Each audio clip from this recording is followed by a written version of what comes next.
Hey there riders, Moto Journo Kris here today. I wanted to talk ergos of Yamaha's new R7, specifically for beginner riders. I've got the Lambs version here, which is similar to the A2 version over in Europe, about 50 horsepower. Restricted, it's the beginner version, and there are some factors that you as a new rider, if you're considering this bike, need to think about. So the best way of thinking of the R7 is you're getting a full supersport ergo in a 650 bike package. Whereas in most of the 650, sports bikes, or even the 300 to 400 sports bikes, you're really getting a naked bike just with fairings. It's a very different proposition, and that's what sets the R7 apart. Now, perhaps you're not that knowledgeable about bikes, and as a result, I'm going to try and cover what those thoughts are on the Yamaha R7, because it's a little bit more complicated. If you're looking at beginner bikes in general, they all have some fairly common features. They all have a low seat height. They have a relaxed overall ergonomic, they have taller bars, the seating position tends to be quite upright, you'll have lots of vision out in front of you, it's quite relaxed, there's not much strain on your back. It's done because that is the easiest way to get started riding. It is the easiest kind of style of bike to ride, and that is why adventure bikes and naked bikes are the most popular. They're comfortable, they're easy to ride, they're just the most manageable machines. If we talk sports bikes, which is what the R7 is, then we're getting a very different ergonomics package. We're getting a taller seat height, as we see here, 835mm seat height. So for shorter riders, that can be a challenge. On top of that, we've got quite an aggressive seat, but I would say a comfortable seat, which is well done by Yamaha. However, the seat to peg ratio is quite short, and you're taking the weight through the legs. I'll jump on in a second and show you, but I just want to give you an idea of kind of those differences. And those controls, those foot controls, are more the rear set style controls, so they're a bit further back, more aggressive.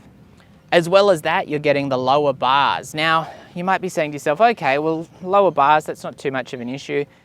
The obvious point is that you've got a lot less clearance between the bars and the tank, which for a new rider can be a little bit intimidating. You've got less turning circle. You've got a lot more weight on your wrists if you don't have the fitness to hold your core up and keep the weight off the bars, which is going to make for a more kind of challenging and a more annoying riding experience. You have to set aside the time to build up the strength to ride a bike like this, because otherwise you will be uncomfortable. Perhaps if you have a back problem or anything like that, you might find that this kind of bike is unsuitable. But I would say, generally speaking, anyone can jump on a super sport style machine and build up the fitness to ride it comfortably. However, a lot of people don't want to do that, which is fair enough. But if you are looking at a bike like this, you will need to take that into account. There's no point buying a bike like the R7 and then, a week or two in going, oh, it's really uncomfortable.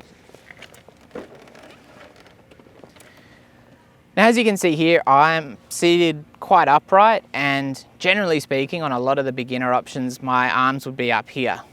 On the R7, as you can see, they're down here. Now, I don't want to be putting that weight onto the bars, as I mentioned. I want to be holding the weight through my core muscles, which does put a bit more strain on your back, and that is going to make you more comfortable on the bike. And then while you can really crouch into the bike, which that's kind of the racer crouch. Apart from that, despite this being the super sport style ergonomic, it does have a lot of features from the 650 class of bike, like the MT-07. Obviously, it's got the engine and everything like that in it, but I would also say the overall feel of the bike and the balance of the bike is quite light and quite easy to manage, which is nice. I tend to find that the super sport and the super bike machines, they feel quite chunky, they feel quite heavy. Whereas on this, it just feels quite a light machine overall. So while I haven't got into a heap of depth about the ergos, because you can check out that full video on this particular machine, as I said, as a new rider, if you're considering this bike, you do need to have a realistic perspective as to what you're getting as far as the ergonomics. You're getting a taller seat height, so if you're really short, it may not be suitable. You're getting the more compact peg to seat ratio, However, that's not necessarily a bad thing because it allows you to lock into the bike a lot more easily, particularly under the tank, and that helps the suspension, it helps the comfort, everything like that. Also, if you're really getting into it, while you can do this on any bike, it's a little bit more natural on a sports bike to kind of get off the seat and things like that. And that in turn actually helps the comfort level because you're not just squatting on that bike in exactly the same position, which can affect blood flow and, you know, cause you to get quite sore. Obviously the low bars are a little bit less forgiving. It's a little bit easier to drop the bike. It's a little bit easier to crash just because you're in a more committed seating position overall on this bike. And while, you know, with 6 months of riding under your belt, that's going to be much less of an issue. In the very early stages, it's probably going to be a much bigger issue that you need to overcome and you need to work around. So depending on whether you want a little bit of an extra challenge when it comes to getting started riding is probably, again, whether you want to choose something like the R7 or something that's just going to be an easier starting point like an R3. So don't be afraid of checking out the R7. It is a great machine. I'll have a full review up that you can check out as well for more kind of the riding side of things. So definitely check that out if you are interested.